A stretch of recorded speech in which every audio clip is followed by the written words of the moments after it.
Hello dear students, this is second part of bending moment and shear force.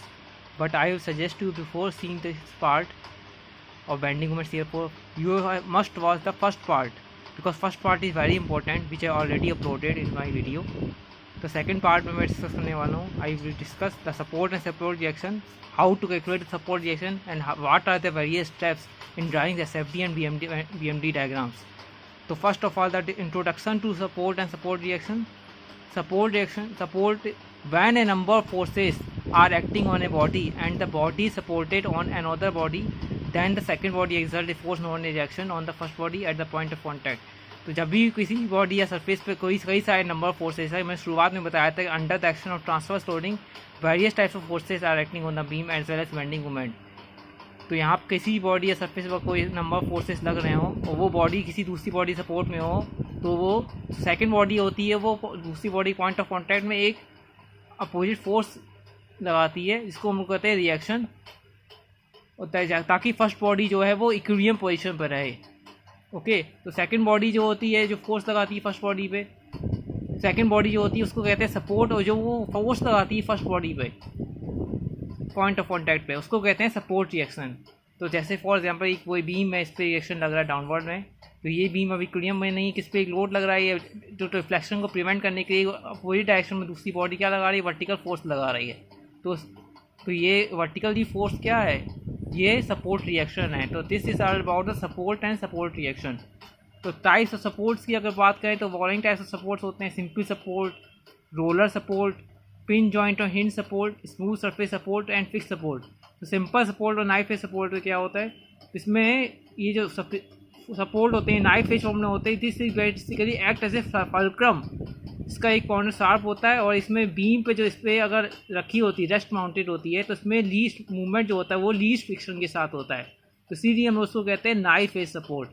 तो किसी भी beam के and पे अगर सिंपल सपोर्ट्स हों तो उसको बीम को कहते हैं सिंपली सपोर्टेड बीम. अगर बीम का एक एंड फिक्स कर दें और एक एंड फ्री रहे, उस कोई सपोर्ट लग रहा हो, तो उसको कहते हैं कैंटिलीवर बीम.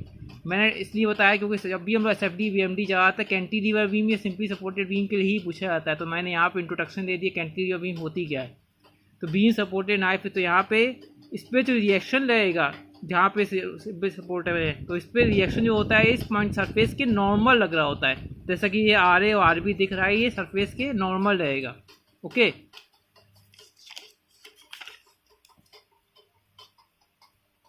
अब दूसरा है रोलर सपोर्ट. तो सपोर्ट एंड रोलर्स, इसमें यहाँ पे और बी पे क्या है, रोलर सपोर्ट लगे हुए हैं. तो रोलर सपोर्ट पे भी जहाँ पे रोलर प्लेस होगा बीम में, तो उस रोलर सरफेस के परपेंडिकुलर उस रोलर सरफेस के नॉर्मल रिएक्शन लगेगी, तो RA और RB. तीसरा है पिन जॉइंट और हिंज सपोर्ट. तो एक बीम है यहाँ पे मैंने ए पे पिन जॉइंट और हिंज सपोर्ट दिखा रखा है यहाँ पे ए पॉइंट पे. तो रिएक्शन जो हिंज एंड पे क्या होता है वो या तो वर्टिकल होगी, आइदर वर्टिकल और इंक्लाइंड, डिपेंड ऑन जैसा लोड लग रहा होगा. if the inclined load is applied then the reaction at the hinge support will be inclined, and if the vertical load is applied then the reaction at the hinge support will be vertical. Okay, तो जैसा load होगा, whatever with the load applied, the reaction will be the same and in same direction. Okay, third one is smooth surface support. तो smooth surface support के लिए मैंने दिखाया कि एक बॉडी है, एक सरफेस है जो कॉन्टैक्ट है स्मूथ सरफेस के. तो 2 रॉड्स के मैंने एंड दिखा दिए. तो जैसा कि स्टडी एक पिछले बार जो मैंने हिंज सपोर्ट बताया उसी का एक नेक्स्ट पार्ट है. तो ये सरफेस स्मूथ सरफेस पे रॉड का एंड है, ये सरफेस की नॉर्मल रिएक्शन रहेगी, और ये इंक्लाइंड है तो इंक्लाइंड की लगेगी, जैसा कि मैंने हिंज वाले में बताया था. तो इसमें एक बॉडी है सरफेस है, तो ये रॉड AB इंक्लाइंड है, तो यहाँ RA और RB. तो ये बॉडी क्या है, इस बॉडी के थ्रू फर्स्ट बॉडी जो कि स्मूथ सरफेस है एक फोर्स लगाएगा इसको स्मूथ सरफेस को इक्विलिब्रियम पोजीशन में रखने के लिए. तो ये रॉड कैसी इंक्लाइंड है, तो ये सरफेस जहाँ पे रिएक्शन लगेगी ये सरफेस के नॉर्मल लगेगी RA और RB. तो इसमें स्मूथ सरफेस के में क्या होता है, तो जो ये रिएक्शन RA RB लग रही है ये स्मूथ सरफेस के सेंटर से कॉन्साइड करेगी. The normal at any point on the surface of always pass through the centre of sphere. ये स्फीयर क्या है, इस सेंटर ऑफ स्फीयर के पास करेगी. तो RA एंड RB की डायरेक्शन RO, O इसका क्या है, सेंटर ऑफ स्फीयर है, O is the centre of the sphere. तो RA जो रिएक्शन लग रही है वो O से पास करेगी, और RB जो रिएक्शन लग रही है ये भी सेंटर ऑफ स्फीयर यानी O पॉइंट से पास करेगा. ये दोनों कॉन्साइड करेंगे. तो ये वैसे स्मूथ सपोर्ट ज़्यादा पूछा नहीं आता, तो मैंने एक इंट्रोडक्टरी फॉर्म में बता दिया। अब फिक्स सपोर्ट, तो ये यहाँ पे मैंने बीम है, इसको ए पॉइंट पे फिक्स सपोर्ट दिखा रखा है। तो सपोर्ट है, इसमें जो सपोर्ट है, तो फिक्स सपोर्ट क्या करता है, वर्टिकल मूवमेंट को प्रिवेंट करता है, रोटेशन, मतलब फिक्स सपोर्ट में बीम वर्टिकल मूवमेंट नहीं होगा और ना ही रोटेशन होगा बीम का। तो फिक्स सपोर्ट पे रिएक्शन जो लगती है वो हॉरिजॉन्टल और वर्टिकल दोनों एक टाइप, टू टाइप की रिएक्शन लगती है, हॉरिजॉन्टल भी और वर्टिकल भी। और क्योंकि इसमें क्या हो रहा है, रोटेशन नहीं हो रहा है, तो एक ऐसी रिएक्शन होगी, वही तो रोटेशन को अपोजिट टाइप की, तो उसी को हम लोग रिएक्शन कहते हैं। मतलब एक्शन के अपोजिट में क्या होता है, रिएक्शन होता है। तो एक क्योंकि इसमें रोटेशन नहीं हो रहा है, तो एक जो मूवमेंट प्रोड्यूस कर रहा है वो नहीं हो रहा है, तो एक अपोजिट टाइप का मूवमेंट लग रहा होगा, एक कपल लग रहा होगा इस पर। तो फिक्स सपोर्ट में क्या होता है, एक कपल भी प्रोड्यूस करता है, ये प्रोवाइड करता है, और रिएक्शन इंक्लाइन भी हो सकती है। ओके, बट रिएक्शन, क्योंकि अगर लोड इंक्लाइन होगा तो रिएक्शन भी इंक्लाइन ही होगी। तो अब मैंने एक प्रॉब्लम डिस्कस कर रहा हूँ सपोर्ट रिएक्शन के ऊपर। तो ये सपोर्ट रिएक्शन कैसे कैलकुलेट करते हैं सिंपली सपोर्टेड बीम में, क्योंकि because when you have to draw the shear force and bending moment diagram, you have to calculate the support reaction first. Cantilever beam में हम लोग सपोर्ट रिएक्शन कैलकुलेट करने की जरूरत नहीं पड़ती, लेकिन for calculating the shear force and bending moment diagram of a simply supported beam, you have to calculate the support reaction first. So this is the basic problem, how to calculate the support reaction. The problem is a simply supported beam AB of length 9 meter carries a UDL of 10 km per meter for a distance of 6 meter from the left end. Calculate the reaction at A and B. एक simply supported beam है AB, जिस ये support रखा हुआ है, A और B simply supported है। R A और आर बी हम लोग कैलकुलेट करना पड़ेगा। ए से लेकर सी तक यूडीएल लोड लग रहा है, इसकी यूडीएल इंटेंसिटी है 10 किलोमीटर पर मीटर, और ए से सी तक यूडीएल लेंथ है वो 6 मीटर है। तो जब भी हम लोग और बी पे कोई लोड नहीं लग रहा है, सी और बी के बीच में कोई लोड नहीं है, तो गिवन डेटा मैंने लिख लिया, लेंथ ऑफ बीम कितना है 9 मीटर। अब रेट ऑफ यूडीएल मतलब यूडीएल इंटेंसिटी, जब भी हम लोग यूडीएल की बात करते हैं तो सबसे पहले हम लोग उसको कैलकुलेट कर लेते हैं फॉर न्यूमेरिकल प्रॉब्लम में। यूडीएल को टोटल लोड यानी कि पॉइंट लोड में कन्वर्ट कर लेते हैं। तो यूडीएल लोड टोटल लोड क्या होगा, इसका area 10 × 6, UDL intensity into length of UDL 10 × 6, 60 हो गया। 60 क्या हुआ, टोटल लोड हुआ, जो कि ए और सी के मिड पॉइंट पे एक्ट करेगा। यूडीएल लोड हमेशा लेंथ एंटायर लेंथ के जहाँ से यहाँ तक यूडीएल लग रहा होता है उसके मिड पॉइंट पे ही एक्ट करती है, either from the right hand और लेफ्ट हैंड। सी इसका राइट पॉइंट हुआ और ए इसका लेफ्ट पॉइंट हुआ, तो 6 मीटर के हाफ पॉइंट पे यहाँ पे 3 मीटर की दूरी पे ये एक्ट करेगा। ओके, तो लोड जो होगा 60 metre kilometre will be acting in the middle point of AC that at distance of 6/2 3 metre from end A. अब मैंने मान लिया था R A reaction at A और R B reaction at B, तो इक्विलिब्रियम कंडीशन में एक moment condition बताया, इसमें अलजेब्रिक सम जो होता है क्लॉकवाइज मूवमेंट और एंटी क्लॉकवाइज मूवमेंट बराबर होते हैं, और वर्टिकल फोर्सेज अपवर्ड फोर्सेज और डाउनवर्ड फोर्सेज क्या होंगे, बराबर होंगे, या उनका अलजेब्रिक सम जो होगा वो 0 के बराबर होगा। अब सेक्शन की मैंने अब भी बात करते हैं, प्रीवियस वीडियो मैंने बताया था कि सेक्शन के राइट साइड में जब भी बात करते हैं तो बेंडिंग मूवमेंट डायग्राम सेक्शन के राइट साइड में एंटी क्लॉकवाइज मूवमेंट को पॉजिटिव लेते हैं और क्लॉकवाइज मूवमेंट को नेगेटिव लेते हैं, जबकि सेक्शन के लेफ्ट देखते हैं तो क्लॉकवाइज मूवमेंट को पॉजिटिव लेते हैं, एंटी क्लॉकवाइज। मैं सेक्शन की राइट साइड की बात कर रहा हूँ, या ए पॉइंट के बाद मूवमेंट लेना यानी सेक्शन की राइट साइड में होगी बात हो गई। तो आर बी इंटू 9 ये क्या है, आर बी से लेकर मूवमेंट होता कितना है, force into perpendicular step, force क्या है, रिएक्शन है आर बी, इसका परपेंडिकुलर कितना हुआ 9, ए से ले रहे हैं तो ये 9 हुआ, तो R B into 9 minus total load कितना था 60, जो कि इसके हाफ डिस्टेंस पे ऐड कर रहा है 60 × 3, 60 × 3 कैसा प्रोड्यूस करेगा, ये क्लॉकवाइज मूवमेंट प्रोड्यूस करेगा, इसलिए मैंने एंटी क्लॉकवाइज को पॉजिटिव ले रहा हूँ, तो क्लॉकवाइज कैसा होगा नेगेटिव, तो यहाँ से आर बी की वैल्यू आ गई 20 किलोन्यूटन। इक्विलिब्रियम कंडीशन के लिए वर्टिकल फोर्सेस क्या होंगे, sigma F I equal to 0, R A R B upward forces और डाउनवर्ड फोर्सेज, ये टोटल लोड निकाला है मैं सी और डी के बीच में, ए और सी के बीच में सॉरी, तो 10 × 6 क्या हो गया 60 हो गया, तो R A plus 20 equal to क्या हो गया 60, तो आर ए की वैल्यू आ गई। तो ये सिंपल प्रॉब्लम था। अब मैं बात करूंगा, now I discuss what are the various steps for drawing shear force and bending moment diagrams. तो shear force in this type of diagram the shear force and bending are represented by ordinate set on Y axis where the length of the beam represented of society on length of the beam को हम लोग plot करेंगे x axis पे दिखाएंगे, और S F D और B M D को हम लोग ऑर्डिनेट यानी कि वाई एक्सिस पे प्लॉट करेंगे।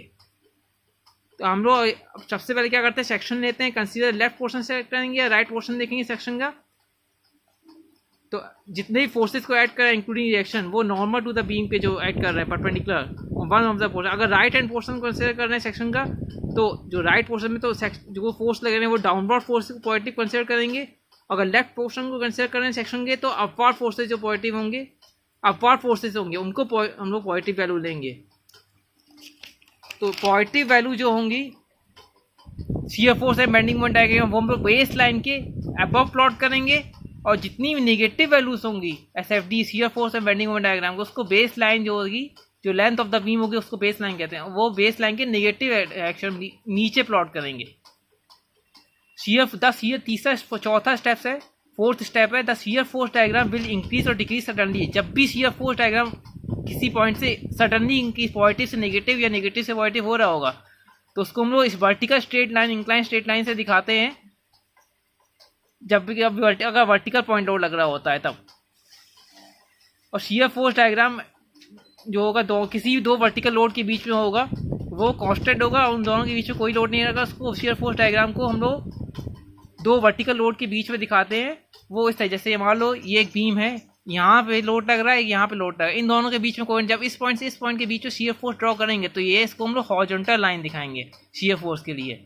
तो यहाँ से यहाँ तक कोई लोड नहीं है, तो उसको हॉरिजॉन्टल लाइन से प्लेस करेंगे। Okay, the bending moment at the true support of A simply supported beam and, जो बेंडिंग मोमेंट डायग्राम होगा दो सपोर्ट के बीच में सिंपली सपोर्टेड बीम के लिए, फ्री एंड वो, या फिर फ्री एंड पे कैंटिलीवर जो होगा, बेंडिंग मूवमेंट दो सपोर्ट पे जो बेंडिंग मूवमेंट होगा सिंपली सपोर्टेड, वो जीरो होगा। यानी कि अगर सिंपली सपोर्टेड बीम में एंड ए और एंड बी पे सिंपली सपोर्टेड बीम है, जिस पे एंड पे अगर सिंपली सपोर्ट लग रहा होता है, तो वो सिंपली सपोर्टेड बीम कहलाती है। तो उस पॉइंट पे एंड ए और एंड बी पे जो बेंडिंग मूवमेंट की वैल्यू होगी वो जीरो होगी। जबकि कैंटिलीवर में बात करें तो जब फ्री एंड जहाँ पे होता है, कैंटिलीवर में क्या होता है, एक बीम का एंड, एक एंड जो होता है वो फिक्स्ड होता है, दूसरा एंड होता है वो फ्री होता है। तो फ्री एंड पे जो बेंडिंग मोमेंट की वैल्यू होगी वो जीरो होगी। लेकिन फिक्स्ड एंड जो कैंटिलीवर होगा उस पर बेंडिंग मोमेंट की वैल्यू जीरो नहीं होगी, वहाँ पे कपल या फिक्स बेंडिंग मोमेंट लग रहा होगा। तो एक प्रॉब्लम है यहाँ पे बता रहा हूँ। Draw the shear force and bending moment diagram for simply supported beam of length 8 metre and carrying a UTL of 10 kilometre per metre for a distance of 4 metre. एक ये बीम है ए बी, इसकी length है span length, beam की total length को हम लोग span of beam भी कहते हैं, SPAN स्पैन ऑफ बीम कहते हैं। इसकी स्पैन लेंथ है 8 मीटर, ए से सी तक कोई लोड नहीं, इसकी डिस्टेंस है 1 मीटर, सी से डी के बीच में 10 किलोमीटर पर मीटर का यूडीएल इंटेंसिटी है, और इसकी यूडीएल लेंथ है 4 मीटर, और डी से बी का एनियन लोड नहीं है। इस बीम के लिए, इस पे यूडीएल लोड बीच में लग रहा है, इस बीम के लिए हम लोग को shear force and bending moment diagram draw करना है। सबसे पहले ऐसा मैंने स्टार्टिंग में बताया, ये बेसिक प्रॉब्लम है कि जब भी सिंपली सपोर्टेड बीम होगी, ए और बी पे क्या है, सिंपल सपोर्ट होगा, एंड पे होता है। तो सबसे पहले हम लोग सपोर्ट रिएक्शन कैलकुलेट करेंगे, RA और RB। तो यहाँ पे मैंने पेज की वो रखा है कि जब भी हम लोग SFD and BMD diagram draw करेंगे, तो जो भी है सबसे पहले फ्री बॉडी डायग्राम, मतलब फ्री बॉडी डायग्राम के जस्ट नीचे ही shear force diagram and bending moment diagram plot करेंगे। जो पॉइंट जिससे कॉन्साइड कर रहा होगा, जैसे ए से ए पॉइंट कॉन्साइड यहाँ पे होगा, और जो डिस्टेंस मैंने यहाँ से यहाँ तक ली है वही बेस लाइन की डिस्टेंस वहाँ से, जो पॉइंट जो भी एंड पॉइंट यहाँ पे लाई कर रहा था फ्री बॉडी डायग्राम में, वही बी पॉइंट यहाँ पे भी लाई करेगा, SFD में भी वही बी पॉइंट यहाँ पे लाई करेगा। एक के नीचे एक ही होते हैं, तभी प्रॉपर केस सही तरीके से बनेगा, अदरवाइज सही तरीके से नहीं बनेगा। ओके, तो RA RB सबसे पहले कैलकुलेट कर लेंगे। तो सबसे पहले मैं सिग्मा एम RA के अबाउट मूवमेंट है, RA इंटू 0, क्योंकि RA के अबाउट तो ऑलरेडी सी पॉइंट पे लग रहा है, कोई डिस्टेंस है नहीं, तो RA इंटू 0 ले लिया मैंने। Okay, RA into 0। अब मुझे चाहिए किस पे, सी पॉइंट पे बेंडिंग उस पर चाहिए, RB यहाँ से कैलकुलेट कर लेंगे। सबसे पहले तो हम लोग उस पर बात कर रहे हैं, सपोर्ट रिएक्शन निकाल रहे हैं, तो पहले पॉइंट की तो बात करेंगे हम लोग। RB निकाल लिया यहाँ से। अब सिग्मा इक्विलिब्रियम कंडीशन के लिए सिग्मा FI की वैल्यू भी क्या होगी, 0 होगी। तो अपवर्ड फोर्सेज और डाउनवर्ड फोर्सेज क्या होंगे, बराबर होंगे। तो RA प्लस RB, और टोटल लोड मैंने यहाँ से निकाला था 10 × 4। ओके, 10 × 4, क्योंकि यहाँ से यहाँ तक यूटीएल इंटेंसिटी की लेंथ कितनी थी, 4 metre, UDL rate of loading कितनी थी, 10 न्यूटन। तो इसका एरिया कैलकुलेट करेंगे तो क्या होगा, 10 × 4 कितना हो गया, 40 किलोमीटर हुआ। तो वही मैंने RA प्लस RB इसको तो क्या हो गया 40। ये डाउनवर्ड में, तो उसको राइट हैंड साइड में लिख दिया, या इसका सबमिशन में प्लस और माइनस करके 0 इक्वेट कर देता, बात बराबर है। तो यहाँ से RA निकाल लिया 25 किलोमीटर और RB निकाल लिया 15 किलोमीटर। अब जब भी हम लोग SFD और BMD डायग्राम बनाएंगे तो सबसे पहले बेस लाइन को ड्रॉ कर लेंगे, सेम जिस स्केल को लेके मैं ये बेस लाइन ड्रॉ करिए, उसके जो पॉइंट जहाँ पे बेस फ्री बॉडी डायग्राम पे दिख रहा था वही सेम पॉइंट उसी डिस्टेंस पे SFD एंड BMD दोनों में सेम पॉइंट दिखेगा। तो एक के सारे पॉइंट एक के नीचे एक कॉन्साइड करेंगे। तो मैंने ए से शियर फोर्स एट ए पे कितना हुआ 25 न्यूटन न्यूटन, क्योंकि ये सेक्शन के लेफ्ट साइड में अपवर्ड फोर्सेस को पॉजिटिव लेते हैं। तो मैंने बेस लाइन के अबव लाइन ड्रॉ कर ली 25। अब इसको 25 न्यूटन को तो ड्रॉ कर नहीं सकते। जब भी हम लोग SFD एंड BMD ड्रॉ करते हैं तो एक प्रॉपर स्केल लेते हैं। तो मैंने यहाँ क्या किया 25 किलोमीटर को 2.5 सेंटीमीटर एक प्रॉपर स्केल ले लिया। अब 25 किलोमीटर की वैल्यू 2.5 सेंटीमीटर हो गई तो 15 किलोमीटर की वैल्यू कितनी होगी 1.5 सेंटीमीटर हो जाएगी। तो हम लोग आसानी से स्केल से इसको ड्रॉ कर सकते हैं। ओके, तो शियर फोर्स एट ए मैंने ले लिया 25। अब ए से सी के बीच में कोई लोड नहीं है, तो जैसा कि मैंने बताया था जब भी कोई लोड नहीं होता है तो उसको हॉरिजॉन्टल लाइन से दिखाते हैं। तो मैंने ए और सी से 25 किलोमीटर ये दिखा दिया सी तक सेम। अब मैं अगर डीप कैलकुलेट करता हूँ लोड को तो ये 25 तो ऐसे के वैसे ही रहेगा। शियर फोर्स माइनस क्या होगा 10 इंटू 4 यानी 25 माइनस 40 हो जाएगा, यानी कि -15 हो जाएगा। अब सी से मैं क्या था 25 किलोमीटर पॉजिटिव वैल्यू थी और डी पे क्या हो गई नेगेटिव हो गई। तो एक पॉइंट ऐसा होगा सी और डी के बीच में जिसपे शियर फोर्स की वैल्यू नेगेटिव हो गई। ये मैं क्यों बता रहा अभी बताता हूँ। कई बार क्वेश्चन पूछ लिया जाता find the value of maximum bending moment on the particular simply supported beam. तो मैक्सिमम बेंडिंग मोमेंट उसी पॉइंट पे होता है जहाँ पे शियर फोर्स की वैल्यू 0 होती है। जिस पॉइंट पर बीम में जिस पॉइंट पर शियर फोर्स की वैल्यू 0 होगी उसी सेम पॉइंट पर बेंडिंग मोमेंट की वैल्यू जो होगी वो मैक्सिमम होगी। तो हम लोग ये कैलकुलेट कर लेते हैं किस पॉइंट पे शियर फोर्स की वैल्यू एक पॉइंट एंड से कैलकुलेट पॉइंट लेते हैं। तो मैंने एक सेक्शन ले लिया एक्स इस तरीके से एक्स है, तो जो एंड पॉइंट से एक्स डिस्टेंस पे है तो मैं यहाँ से मोमेंट अगर लूँगा तो r इंटू एक्स होता और ये इसकी डिस्टेंस कितना हुआ है एक्स इन -1। अभी x -1 टोटल डिस्टेंस हुई यूडीएल की, उसके ये एक्ट कितने पे है 10 इंटू एक्स -1 इंटू एक्स -1/2, जो कि मैं बेंडिंग मोमेंट डायग्राम जब कैलकुलेशन करूँगा तो बताऊँगा उसमें। ओके, तो यहाँ पे मैंने इसलिए ले लिया 25 माइनस 10 इंटू एक्स -1। ये पॉजिटिव अपवार्ड था तो मैंने सेक्शन के लेफ्ट में अपवार्ड फोर्स को पॉजिटिव लेते हैं और सेक्शन के लेफ्ट में डाउनवार्ड को नेगेटिव लेते हैं। तो मैंने 10 इंटू एक्स -1 को नेगेटिव ले लिया और शियर फोर्स की वैल्यू इस पॉइंट पे क्या है 0 है तो इसको 0 के इक्वेट कर दिया। तो एक्स की वैल्यू आ गई 3.5 मीटर, यानी कि at a distance 3.5 metre from the end left end A the value of shear force क्या होगा 0 होगा, क्योंकि मैंने यहाँ से यहाँ तक 3.5 सेंटीमीटर यानी कि 3.5 सेंटीमीटर क्या 3.5 मीटर डिस्टेंस है, ये 3.5 मीटर दिखाया हुआ है। तो ए से यानी ई पॉइंट पर शियर फोर्स की वैल्यू क्या होगी 0 होगी। अब डी पॉइंट पे क्या हो रहा था ये 15 किलोमीटर नेगेटिव हो रहा था, तो ई से डी पे सडनली चेंज हो रहा है। तो ये इसको मैं स्ट्रेट लाइन से ड्रॉ करूंगा जैसे मैंने बताया था स्टार्टिंग में स्टेप्स ऑफ कंस्ट्रक्शन में। तो मैंने ई इस पॉइंट से इस पॉइंट को सी से लेकर डी तक जोड़ दिया, बीच में जहाँ पे कट करेगा ये ई पॉइंट मिल गया। ए से लेकर ई पॉइंट पे मैंने 3.5 ई पॉइंट वहीं पे मार्क करेंगे 1 सी ए से सी वहीं पे मार्क करेंगे जो मैंने फ्री बॉडी डायग्राम में मार्क किया था, यानी कि 1 मीटर। ये 1 मीटर मार्क किया तो सेम 1 मीटर की डिस्टेंस मैंने यहीं पे मार्क करूंगा। तो सी से डी में यहाँ से यहाँ तक मैंने ज्वाइन कर दिया। ये 15 किलोमीटर निगेटिव हुआ, क्यों तो ये निगेटिव वैल्यू आई। तो निगेटिव वैल्यू मैंने क्या बताया था जब भी निगेटिव शियर फोर्स या बेंडिंग मोमेंट डायग्राम ड्रॉ करेंगे तो वो बेस लाइन के नीचे की डायरेक्शन में प्लॉट करेंगे और जितनी पॉजिटिव वैल्यू होंगी उनको अपवर्ड डायरेक्शन में प्लॉट करेंगे। तो मैंने यहाँ से यहाँ तक इसको ज्वाइन कर लिया, ठीक। तो डी से बी तक कोई लोड नहीं, तो इसकी वैल्यू कांस्टेंट होगी और फिर बी पे ये क्या हो जाएगा इसकी वैल्यू पॉइंट यहाँ से यहाँ तक इसको ज्वाइन कर देंगे। ओके, तो ये this is all about the shear force diagram. अब बात करेंगे बेंडिंग मोमेंट डायग्राम की। तो ये बेंडिंग मोमेंट डायग्राम दिख रहा है, इसके लिए पहले मैं बेंडिंग मोमेंट कैलकुलेशन कर लेता हूँ। ए पे कोई लोड नहीं है, मतलब ए पे कोई पॉइंट डिस्टेंस नहीं, तो M is equal to B पे भी क्या हो रहा था बी पे भी कुछ नहीं था, तो ये मैंने वैसे ही ले लिया 0 हो गया बी पॉइंट पे। सेक्शन के राइट साइड में सेक्शन के लेफ्ट साइड में देख लिया था। अब मैंने सेक्शन ले लिया एक्स एक्स सी और डी के बीच, क्योंकि यूडीएल लोड लग रहा है। मैं शियर फोर्स में यही चीज़ जो मैं पहले बता रहा था। अब क्या होगा सेक्शन की लेफ्ट साइड में क्या होता है अपवर्ड फोर्सेज जो होते हैं क्लॉकवाइज मोमेंट पॉजिटिव होता है। एक्स डिस्टेंस मैंने लेफ्ट साइड से लिया तो आर ए इंटू एक्स ये क्लॉकवाइज मोमेंट प्रोड्यूस कर रहा है, माइनस यहाँ से यहाँ तक डिस्टेंस कितना है एक्स है, तो इसके बीच में क्या होगा, ये यहाँ से यहाँ तक मैंने एक्स ले लिया जो सी और ई डी के बीच में लाई कर रहा है एक्स डिस्टेंस, तो यहाँ से यहाँ तक की दूरी कितनी हुई x-1। अब ये यूडीएल के उसको हम लोगों को पॉइंट टोड में कन्वर्ट करना पड़ेगा, और ये कितने पे डिस्टेंस पे ऐड करेगा, x-1 टोटल डिस्टेंस हुआ तो x-1/2 के हाफ डिस्टेंस पे ऐड करेगा, तो मैं इसको x-1/2 से मल्टीप्लाई कर दूँ, क्योंकि मूवमेंट होता कितना है, total load into perpendicular distance. Total load यहाँ पे क्या हुआ 10 इंटू x-1, और x-1/2 कितना हुआ, डिस्टेंस हुआ, इसका हाफ डिस्टेंस जिस पे ऐड करेगा। तो ये mx की वैल्यू निकाल ली, तो ये क्या होगा 25x - 5 इंटू x-1 का स्क्वायर। सी पे हम लोग निकालेंगे तो क्या होगा, सी पॉइंट पे ये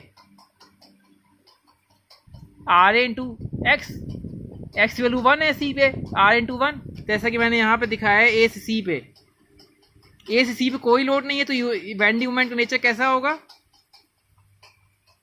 ए से सी तक यहाँ तक तो बेंडिंग मोमेंट का नेचर जो होगा वो स्ट्रेट होगा, ये जैसा कि मैंने दिखाया स्ट्रेट लाइन। अब सी से ई तक के, सी और डी के बीच में पॉइंट लाई कर रहा है ई, जो कि ए से डिस्टेंस ई तक कितना है 3.5 मीटर है। तो यहाँ से मैंने इस पॉइंट से लेकर इस पॉइंट तक इसको पैराबोलिक नेचर में दिखाया है, क्योंकि मैंने साइन उसमें बताया था relation between shear force bending moment diagram. Bending moment के बीच में क्या रिलेशन होता है, तो क्वाड्रेटिक क्वेश्चन बन रही थी, क्वाड्रेटिक क्वेश्चन में नेचर कैसा होगा बेंडिंग मोमेंट का, पैराबोलिक होगा। तो यहाँ से लेकर यहाँ तक बेंडिंग मोमेंट डायग्राम में मैंने पैराबोलिक, इसमें भी मैंने सबसे पहले ए से लेकर बी तक बेस लाइन ड्रॉ कर ली थी, जो कि सेम पॉइंट ए से ए पॉइंट कॉन्साइड कर रहा है यहाँ पे, बी से बी पॉइंट, जो कि फिर वो सेम पॉइंट, यहाँ का बी पॉइंट, इस शियर फोर्स का बी पॉइंट और इसका बी पॉइंट, तीनों एक ही सी डायरेक्शन में होंगे। ओके, तो सी से ई तक मैंने ये दिखा दिया। ये अब ई पॉइंट में मैंने शुरुआत में बताया था शियर फोर्स में कि जब जिस पॉइंट पे शियर फोर्स की वैल्यू मिनिमम होती है उसी पॉइंट पे बेंडिंग मोमेंट क्या होता है, मैक्सिमम होता है। तो ई पॉइंट पे यहाँ ए से लेकर ई पॉइंट पे क्या 3.5 मीटर, तो एम मैक्स अगर हम लोग कैलकुलेट करना है, एम ई तो हम लोग एक्स की वैल्यू कितनी रखेंगे 3.5 रखेंगे। 3.5 रखने पर क्या आ गया, एम मैक्स की वैल्यू आ गई जो कि ई पॉइंट पे एम ई के बराबर होगा, ये तो क्या आ गया 56.25 किलोमीटर मीटर। तो यहाँ से लेकर मैंने इस पॉइंट से इस पॉइंट तक पैराबोलिक, ये यहाँ से ई पॉइंट पे क्या दिखाया है पॉजिटिव, तो ये यहाँ पे मैक्सिमम हो गया, और इस मैक्सिमम पॉइंट के बाद वैल्यू कैसी होने लगेगी, डिक्रीज। अब चूंकि ई से लेकर डी तक भी यूडीएल लोड ही लग रहा है, ओके, तो डी पॉइंट पे क्या हो गया 25 इंटू 5, डी पॉइंट क्यों हो गया 25 इंटू 5 क्यों किया मैंने 1, और ये 4 स्टेप्स पूरा है, 1 + 4 कितना हो गया 5, तो आर ए इंटू 5 कर दिया मैंने। ओके, या फिर मैंने एक्स डिस्टेंस के लिए निकाला, वहां से भी कर सकते हो, 25 into 5 minus 10 into 5 - 1 minus 10 into total कितना है 5, और उसमें से 1 घटा देंगे कितना हो गया 5 - 1, ये तो हो गया टोटल मतलब यूडीएल का डिस्टेंस। अभी ये एक्ट कितने पे करेगा 5 - 1 का हाफ, यानी कि 4/2 के डिस्टेंस पे। तो 10/2 हो गया इंटू 5 - 1 का, इंटू लिया था इसको 5 - 1 से मल्टीप्लाई करेंगे तो क्या हो जाएगा 5 - 1 का होल स्क्वायर, 10/2 कट जाएगा तो क्या आएगा 5, या फिर डायरेक्टली हम लोग 5 यहाँ पे 5 पुट कर दे तो यहाँ से भी निकाल सकते थे। तो एम डी की वैल्यू निकाली मैंने 45 किलो न्यूटन। ओके, तो एम डी यहाँ से ये इस पॉइंट पे इसको डीचे ड्रॉप करेंगे, डी यहाँ से यहाँ तक कितना डिस्टेंस हो गया 45 किलोमीटर, जो कि पॉजिटिव होता है। यहाँ से इस पॉइंट से इस पॉइंट तक, इस पॉइंट से इस पॉइंट तक ये पैराबोलिक नेचर हुआ, और इस पॉइंट से इस पॉइंट तक पैराबोलिक का हुआ जो कि 45 किलोमीटर। अब डी से लेकर बी तक कोई भी लोड नहीं ऐड कर रहा है। ओके, डी से बी तक कोई भी लोड ऐड नहीं कर रहा है, तो इसको हम लोग डायरेक्टली स्ट्रेट लाइन से ज्वाइन कर देंगे बी पॉइंट पे। ओके, यहाँ पे पॉइंट मिला, इसको इससे जैसा कि मैंने स्टेप्स ऑफ कंस्ट्रक्शन में बताया, इसको स्ट्रेट लाइन से ज्वाइन कर देते हैं। तो this is all about the shear force and bending moment diagram. तो जैसा कि मैंने बताया भी है कि bending moment is from 0 to 8 to 25, straight line very कर रहा है, कोई लोड नहीं है। सी और डी के बीच में बेंडिंग मोमेंट वेरी करेगा पैराबोलिक ला, और बेंडिंग मोमेंट मैक्सिमम कहाँ पे होगा ई पे। तो कई बार प्रॉब्लम पूछ लिया जाता है कि what is the value of maximum bending moment, find the point eight which shear force the value of shear force is 0। किसी भी तरीके से पूछ सकता है, बस क्वेश्चन की लैंग्वेज चेंज कर सकता है। या तो शियर फोर्स की वैल्यू 0 पूछ लेगा किस पॉइंट पे हो रही है, या फिर बेंडिंग मोमेंट मैक्सिमम पूछ लेगा किस पॉइंट पे हो रहा है। तो मैंने इसीलिए यहाँ पे सेक्शन लेके एक्स डिस्टेंस लेके बताया। डी टू बी क्या हो रहा है, बेंडिंग मोमेंट डिक्रीज हो रहा है 45 से to 0 एट बी पे, तो हम लोग स्ट्रेट लाइन से ड्रॉ करेंगे। तो डी से बी पे क्या हो रहा है, ये 0 हो जा रहा है, तो यहाँ से मैंने स्ट्रेट इस पॉइंट से इस पॉइंट तक स्ट्रेट लाइन ज्वाइन कर दिया। तो this is all about the shear force and bending moment diagram. In next video I will discuss the UVL loading for simply supported beam and some cantilever type problems for calculating shear force and bending moment diagram. Okay, thank you.